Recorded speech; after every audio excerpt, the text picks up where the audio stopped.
All right, chemistry, this is your video lecture for Chapter 3, Section 2.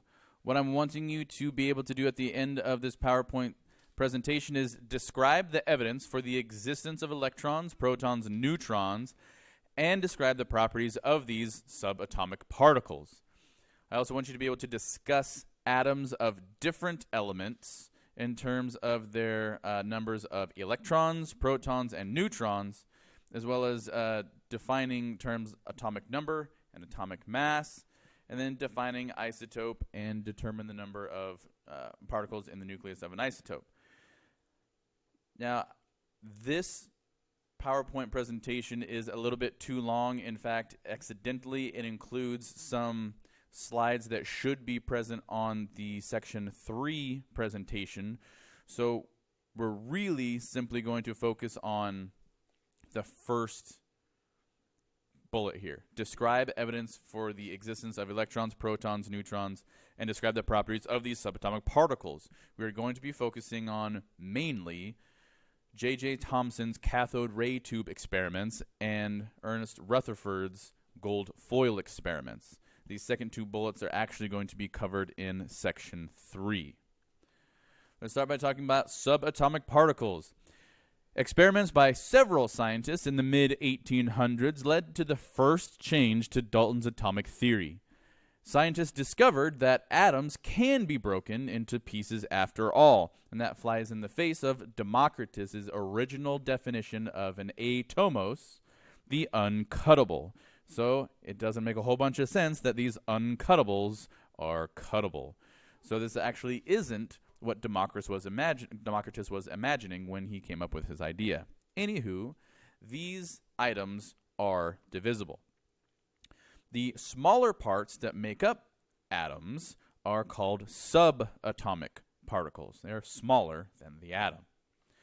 The three subatomic particles that are most important for chemistry are the electron, the proton, and the neutron.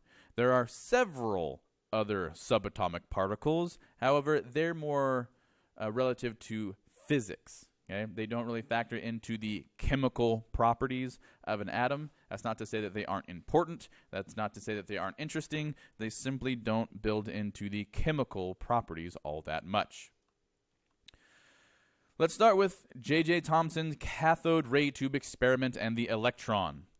While studying electric current, J.J. Thomson pumped most of the air out of a glass tube. He applied a voltage, or essentially a battery, to two metal plates called electrodes, which were placed at either end of the tube. One electrode, which is called an anode, was attached to the positive terminal of the voltage source, so it had a positive charge. The other electrode, called a cathode, had a negative charge because it was attached to the negative terminal of the voltage source, or the battery.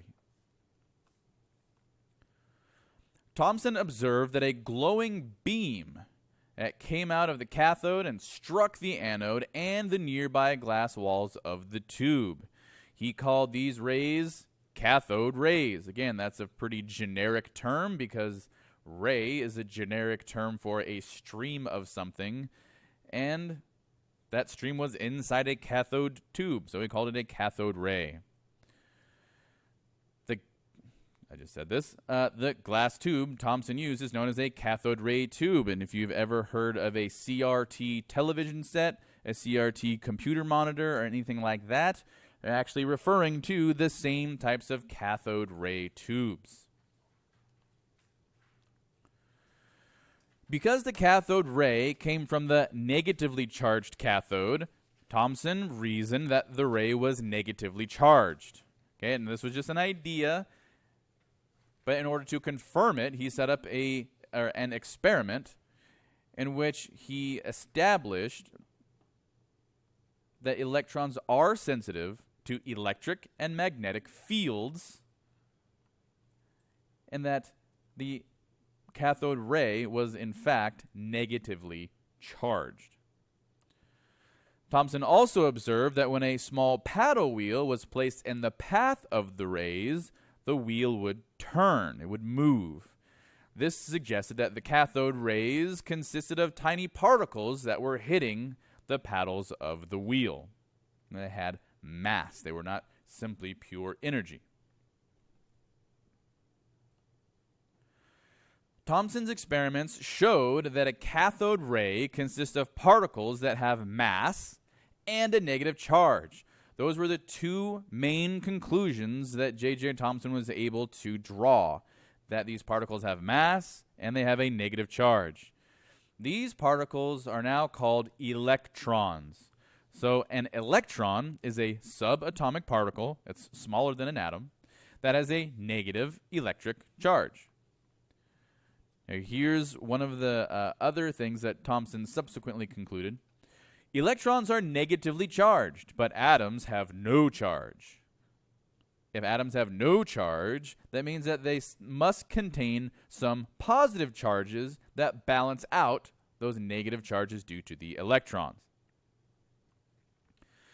Now, here is all the data that we now know about the electron. Okay, we call it the electron. It can be represented by a number of different symbols. We have the E with the superscript minus sign, or we have more of the E with this superscript 0 and the subscript -1. We also have an absolute charge. We have measured the absolute charge of the electron. It's a negative charge, so it's negative 1.602 times 10 to the negative 19th coulombs. That is the charge of the electron. But relax here. We're not going to be talking about the absolute charge of the electron. We are going to be talking about the relative charge of the electron, which is -1. It's a negative charge. It's 1 unit of negative charge. And also, I will draw attention to the mass here. 9.109 times 10 to the negative 31st. That is an incredibly small number. It's not that many orders of magnitude away from being statistically 0, okay, in terms of math people there. That's an incredibly small. When the cathode and anode of a cathode ray tube are connected to a voltage source, electric current flows through the tube and can be seen as a cathode ray. The cathode ray is made up of electrons. When a positive electric field is placed next to the tube, the path of the electrons moves toward the field.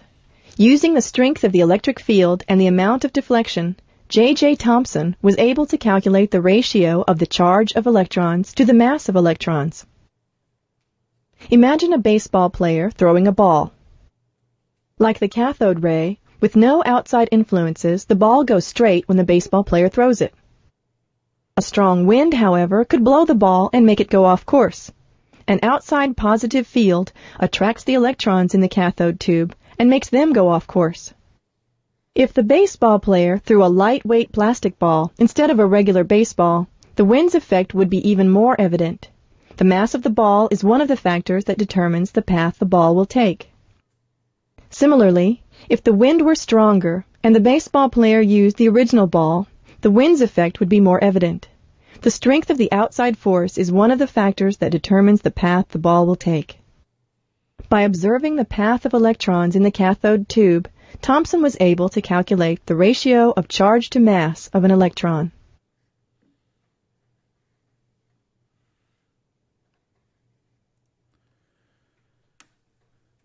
All right.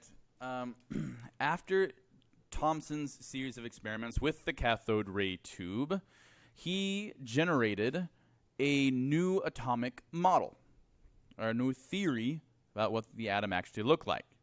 Okay? And in his idea, these electrons, which he just now discovered, were embedded in some sort of positively charged ball or matrix of matter.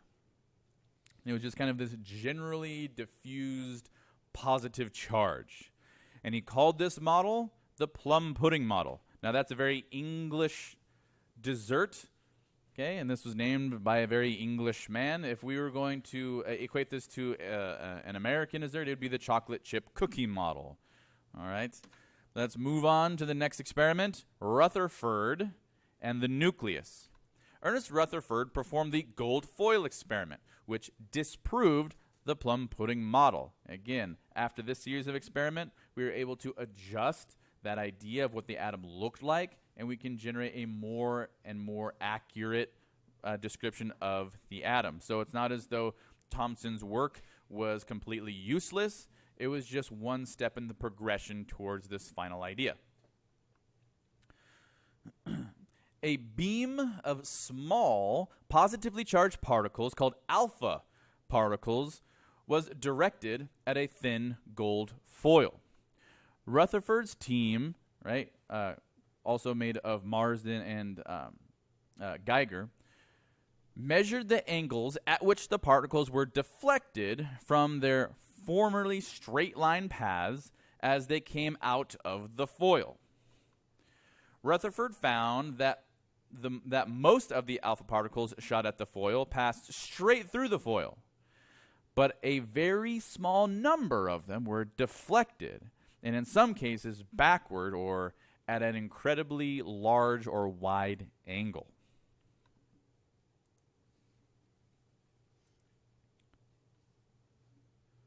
This is a representation of Rutherford's gold foil experiment setup.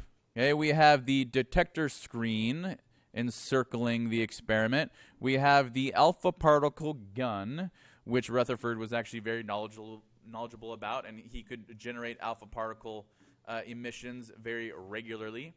He would shoot at this thin gold foil. Now, you can see by the thickness depicted in this particular beam, I guess you would say, that most of these alpha particles went straight through the gold foil, but some were deflected at larger angles and some at such wide angles that they were almost completely backward.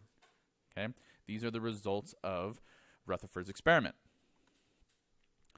Based on these data, Rutherford reasoned that only a very concentrated positive charge in a tiny space within the gold atom could possibly repel the fast-moving alpha particles enough to reverse the alpha particles' direction. All right, so it has to be very concentrated positive charge. Positive charge because it repelled the alpha particles, which were also positively charged. It must be very concentrated and in a tiny space because most of the alpha particles passed straight through the atom. So most of the atom must be comprised of empty space with most of the mass of the atom in a very small concentrated area. Rutherford also hypothesized that the mass of this positive charge containing region, which he called the nucleus, which again is a very generic term, really. We have the nuclei of cells, okay, in biology. We have the nucleus of your basketball team. It's a very generic, widely used term, so it's not as though this is some crazy awesome word. It's actually pretty generic. It just means at the center. But he concluded that this nucleus must be larger, or sorry, the mass of this nucleus must be larger than the mass of the alpha particle. Because if the mass of the alpha particle was larger than the mass of the nucleus, it would have blown it away. Right? But it was the alpha particle that did the bouncing. So the nucleus of this atom must be larger than the alpha particle. And in fact, the nucleus of a gold atom is significantly larger than that of an alpha particle, it turns out. Rutherford argued that the reason most of the alpha particles were undeflected, meaning they went straight through the gold foil, was that most parts of the atom in the gold foil were empty space. Empty space. So this is a visual representation of what Rutherford thought was going on. Rutherford reasoned that each atom in the gold foil contained a small, dense, positively charged nucleus surrounded by the electrons, which J.J. Thomson discovered. A small number of the alpha particles directed toward the foil were deflected by the tiny nucleus, represented here by the red arrows. But most particles passed through completely undisrupted, represented by the black arrows. So the nucleus is the dense central portion of the atom. The nucleus is made up of protons and neutrons, which Rutherford did not discover the neutrons. Okay, that came later. But we know now that the nucleus is composed of protons and neutrons. And that the nucleus has all of the positive charge of an atom, nearly all of the mass of the atom, but only a very small fraction of the volume of the atom.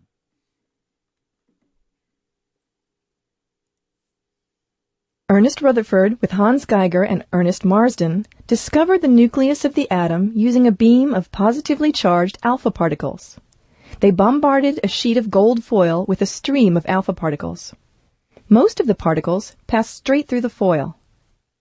About 1 in 8,000 particles, however, were deflected, sometimes directly back at the source.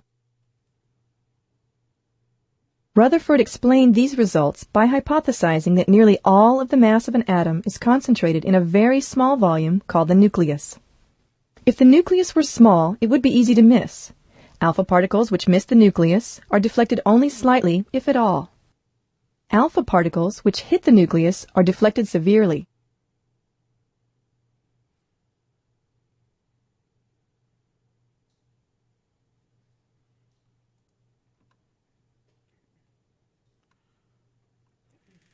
So we now know that protons are the subatomic particles that have the positive charge, and that the protons are found in the nucleus. Now, Rutherford did not discover protons. He discovered the nucleus. He thought that the nucleus was simply a chunk of positive charge. Later, it was found that the nucleus is made up of protons and neutrons. Okay, so that was later. It's the protons that provide that positive charge. Now, the number of protons of the nucleus is also known as the atomic number. And the atomic number determines the identity of the element. Because protons and electrons have equal but opposite charges, a neutral atom must contain equal numbers of protons and electrons. These neutrons, however, are subatomic particles with no charge, but they are also found in the nucleus of an atom. So let's take a look at the data that has been gathered about these two subatomic particles. I do want to point out that the absolute charge of this proton is the exact same in magnitude as the charge of an electron. The only difference is it's a positive charge, 1.602 times 10 to the negative 19th coulombs. But again, we're not going to pay attention to that absolute charge. We are going to focus on the relative charge, which is listed here as positive 1. So in this class, we are simply going to refer to the charge of a proton as positive 1. But here, let's look at the mass of the proton, well, and the neutron for that matter, 1.673 times 10 to the negative 27th kilograms. That is 4 orders of magnitude larger than the mass of the electron. Remember, that was times 10 to the negative 31st. The mass of the proton is times 10 to the negative 22nd. Okay, that's 4 orders of magnitude larger. The proton has much more mass than an electron, even though they have the same magnitude of charge. So far in this section, we've focused on 2 aspects or locations within the atom, one being the electron cloud, in which you will find the negatively charged electrons, and the nucleus, in which you will find the positively charged protons as well as a neutrally charged neutron. We're not going to focus too much on the neutron itself in this section. For example, we're not going to go over how it was discovered, but what I do want to do is show you this model of the atom and indicate where the different portions of the atom are located according to this model. So let's start at the nucleus. The nucleus is a small, dense, positively charged center of the atom. It contains most of the atom's mass. Most of the atom's mass, not its volume, but its mass. The nucleus is composed of protons, which are positively charged particles, as well as neutrons, which have no charge, or you can say that they're neutrally charged. Outside or surrounding the nucleus, we will find the electron cloud. We'll go over this idea in more depth in a future section, but the electron cloud is an area or volume in which you may find an electron. Now we'll go on to find that electrons aren't going to move in these perfect circles that are outlined here in yellow. But for now, I want you to remember that an electron is a negatively charged particle found in electron clouds. The electron cloud is outside of the nucleus. The size of the electron cloud is the thing that determines the size of the atom. Because remember, the atom's nucleus contains most of its mass, but a negligible amount of its volume, leaving the volume to be determined by the electron cloud.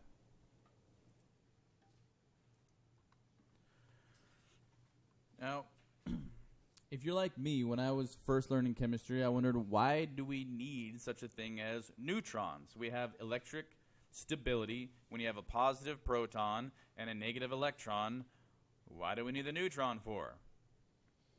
In order to answer that, we have to understand that there actually is kind of a problem with the idea of a nucleus containing a bunch of positive protons.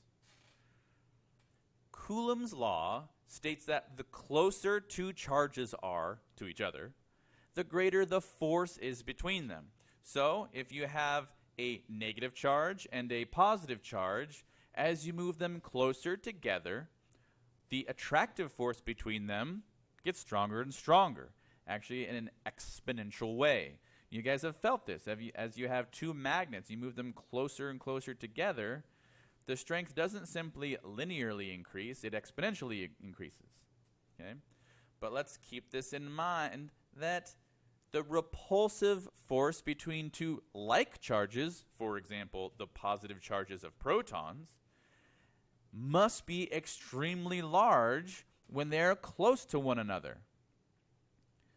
Close to one another like they are in the nucleus of an atom. When they are that close to one another, there has to be a huge repulsive force. So how can the nucleus of an atom stay together if those positive protons are repelling one another? Well, protons form stable nuclei despite having those repulsive forces between them. There's a strong attractive force between these protons that overcomes that repulsive force at small distances. At small distances, okay? We call this the strong nuclear force. So if I ask you how the protons of a nucleus are able to stay together, you respond, the strong nuclear force. And that's about all we understand about that particular phenomenon, is that, yes, protons do repel one another, and as you get closer and closer together, that repulsion becomes more and more strong. But at a certain point, they are going to actually attract one another, but that is only at incredibly close distances. Now here come the neutrons. Neutrons actually add an attractive force. So neutrons can help stabilize a nucleus and all of that proton-to-proton repulsion. And so all atoms, with this in mind that neutrons help the stability of the nucleus, all atoms that have more than one proton also have neutrons. So hydrogen, the simplest form of hydrogen, the nucleus is just one proton. That's it, nothing else. But aside from that one atom, everything else in nature has neutrons. All right, we're going to stop the video lecture there, and we will pick this up next section. All right, I'll see you next period.